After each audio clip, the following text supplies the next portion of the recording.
Good morning, and what a way to start the day. 23 pounds of a really cool sort of scattered linear Ashmead mirror. The spot I'm going to show you later, it's a little marginal spot tucked underneath a tree, like 2 foot off the bank. The old Arthur rat business. But yeah, a really cool, dark, scaly one. Put up one heck of a fight. Had I lost this, this would have been single in my eyes. A proper beast. But you can see why these fish get away with it so often here. Such a cool fish, and proper put a smile on my face this morning. Over the moon. So yeah, I'm going to slip it back. I've got rods all over the place at the moment. Got to redo some rods and move some bits and pieces around. But over the moon, what a start to my session down here at Ashmead.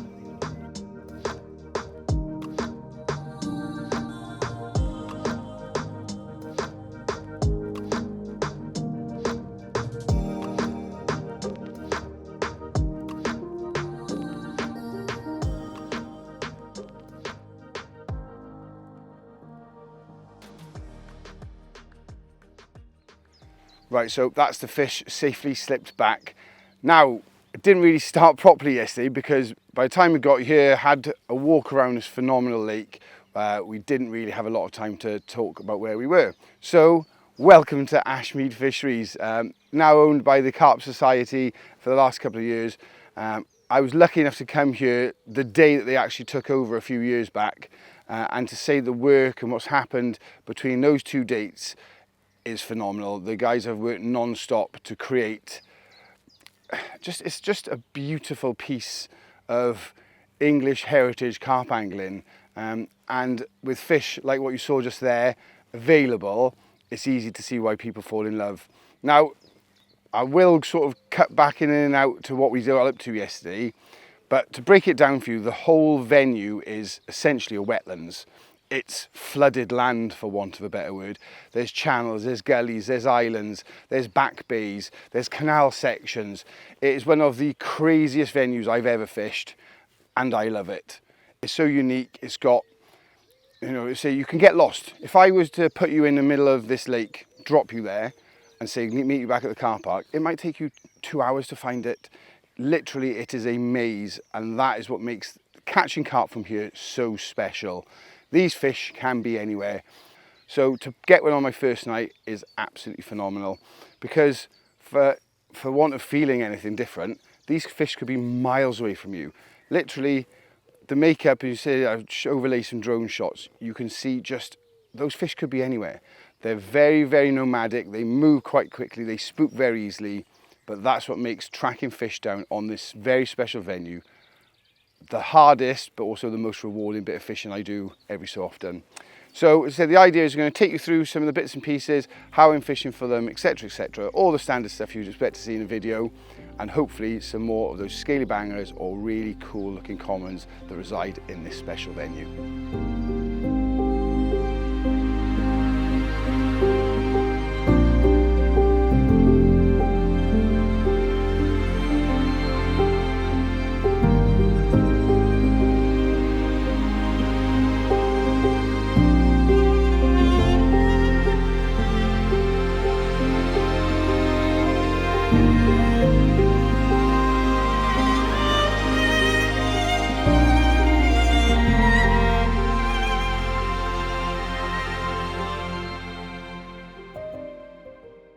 Right, so just mooch down into a corner now.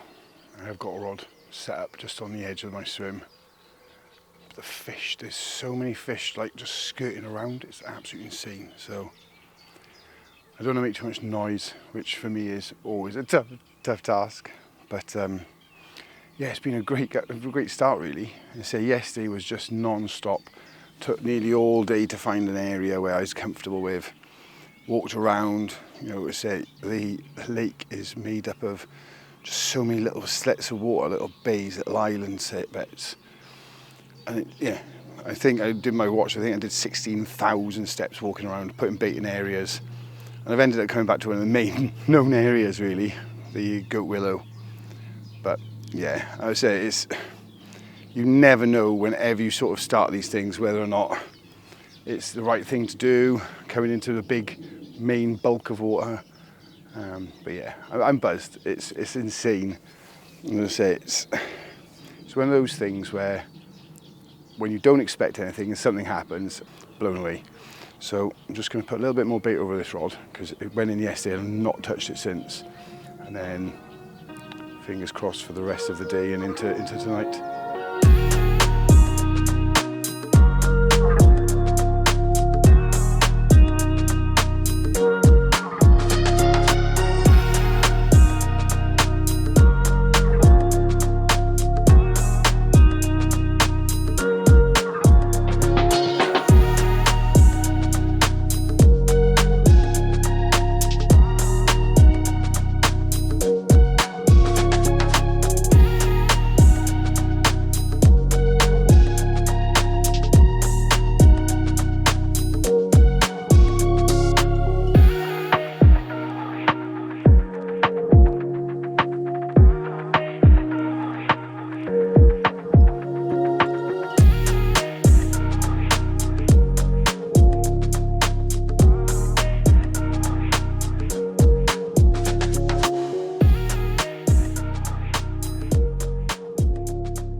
Well, this is the one you just saw me playing, and the only reason you saw me playing it was I just had a piece of camera after slipping the first one back, and the camera was still in situ. Come back round, and was ripped off, and this fish doesn't quite know what it is, in the fact that its head and shoulders look like it's a 30-pounder, and then it loses it at the back end. But what a cool old carp, plated, scaled, and tussled like you saw. You see, I'm fishing little holes in the weed here, and when you're not on that rod in a millionth of a second, they're in the weed and you are playing them through the weed. Gear held up well, tackle held up well, rigs held up well, and another 20 plus Ashmead carp is in the sling. That's 2 spots now that are working, so there's only the 3rd rod to get operating, but yeah, over the moon with this one. Heavily scaled, and yeah, we're not even 24 hours into the session. Certainly not even had the rods in for 24 hours, I know that much. So yeah, a little bit of boilie, a little bit of corn, and a load of good luck. Awesome.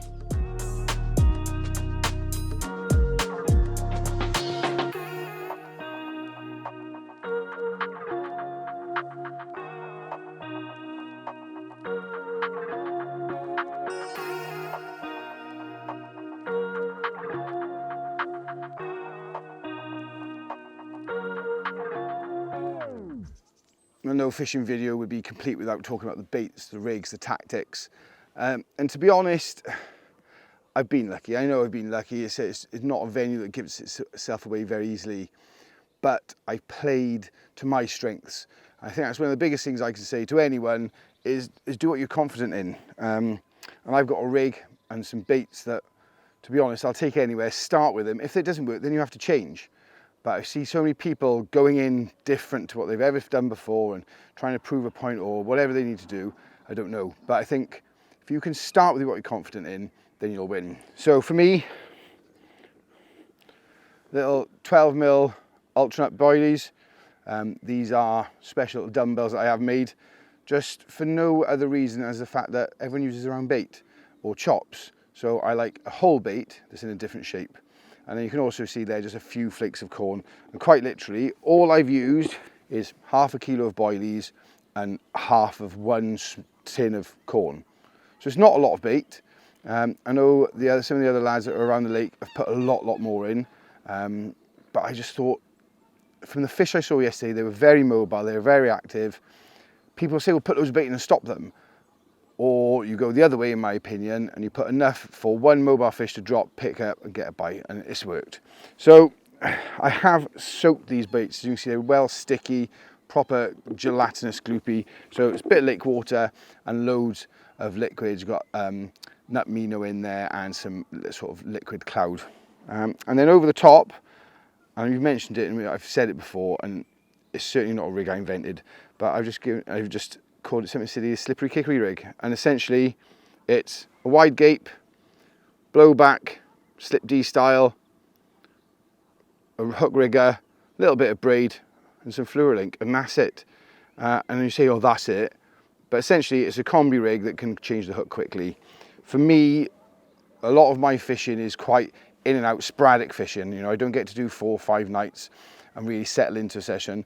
So for me to be able to basically take a hook off, put a new hook on and start a session with everything all tied up, and for me that's just a great edge. So wafters have been something I've used for many, many years, but in the last sort of 12 months, all more or less exclusive, since so many people got onto the Ronnie and so many other people did pop-up rigs, confidence rigs, you know, rigs that they think they can put anywhere. For me, I'd rather find a spot I can present a rig I'm confident in than put a rig I'm confident in on a spot I'm not. So that's it. So 3 different rigs is not for me. It's been one single straightforward rig. I have used 3 different hook baits though, and that was purely to see what worked. So yes, you know, the lads are like, oh, you'd be very lucky. I have been lucky. I'm not going to fool myself. But I also like to think by trap fishing, the right bait, the right amount of bait, and a rig that I know will catch a carp, it's a deadly combination, and it seems to have worked. So we're drifting slowly now into the second evening, and I'm now only coming up to sort of my first 24 hours because of yesterday was frantic run around the lake and all the steps and all the bits and pieces to try and get into the swim, and ended up in a swim that's only sort of 100 yards from the car park. But we're in, we did oh, there's one cruising through. Done what I think is the damage. If I get another one, I am incredibly lucky. But obviously stick with us. We've got until about 10, 11 o'clock tomorrow morning where the rods have got to be reeled in and we've got to be off and gone. So it's going to be less than a 48-hour session. So as day turns into night, let's see what the night does bring.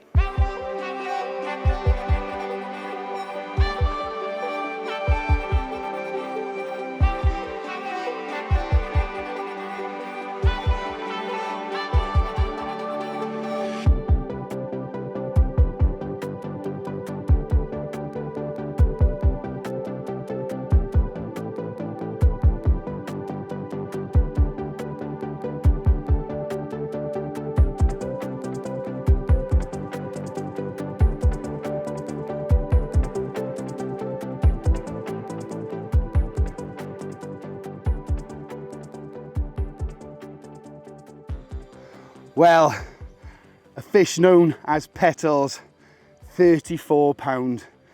Stood here with one of the stalwarts, Coxie. I'm like, oh, the only rod that hasn't gone is that one in the bay where I had the fish last time I was here. And quite literally, a single beep turned into an absolute screamer. And one of the well-known fish.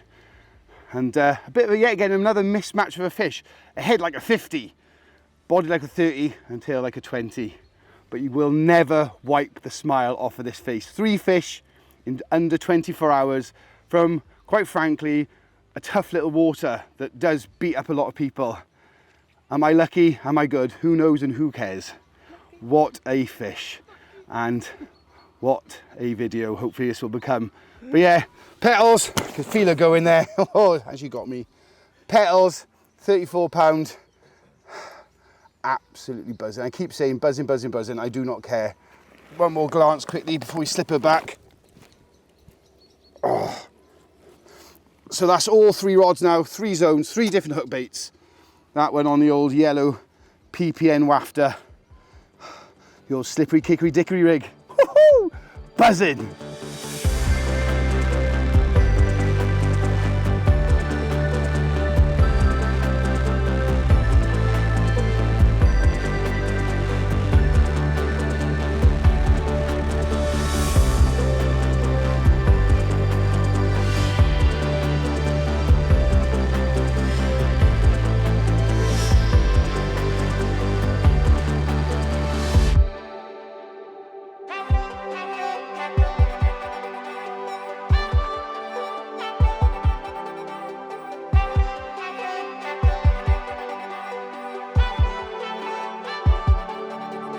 Well, as always, it ends where it started, back at the car park. Unfortunately, I wasn't going to bore you with an update this morning because nothing happened for me, but top water keeper, bailiff, whatever you want to call him, Super James, on completely the opposite side of the lake. I had a 45-pound mirror known as Opal, an absolute stunner, and I couldn't help but reel in and whiz round and do some video of that. So I'll overlay some footage of that. That compared with some of the fish that I've had, teamed up with those fish, sorry, proves the stock that are in here. What beautiful fish. The fact that this lake is super special. I said it's only my second trip down here, but I am in love with the place. So a huge thanks to the Carp Society for inviting me down. And thank you very much for watching, and hopefully there'll be plenty more adventures of me on the bank coming very soon over summer and into autumn.